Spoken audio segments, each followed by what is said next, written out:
Okay, so welcome everybody to our third annual Kinus Torah, virtual Kinus Torah this year.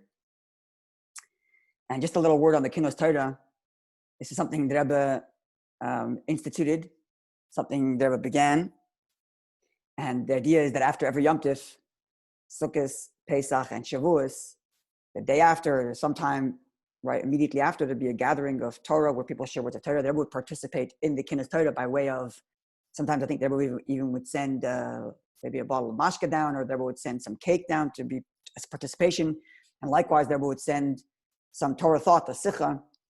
They didn't speak at the Kinus Torah, but they would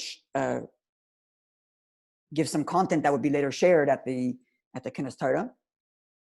And many ideas are shared about what the point of this Kinus Torah, why it's so unique right after Yom Tif.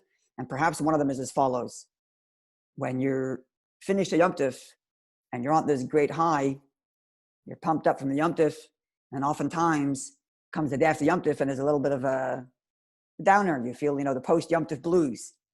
So the Kinus Torah serves as like an anchor, a bridge to help you, ground all that inspiration to some concrete, tangible something. You're learning, you're investing your mind. When it comes to a Yom Tif, you're kind of swept away by the enthusiasm of the Yom Tif. And Baruch Hashem, we had a very beautiful Yom Tif here in Montreal by many accounts. I had the Davis Minyan and Baruch Hashem at behind Rabbi New's home. There was some 100+ people who heard a Kinus Torah at 6:30 in the afternoon. In the drizzle rain, you went knocking on doors, found a bunch of neighbors. We had another Kinus Torah with children and men and women. So Baruch Hashem, many people had a beautiful Yom Tif, and there's a high, there's an adrenaline, and then sometimes there's a bit of a crash.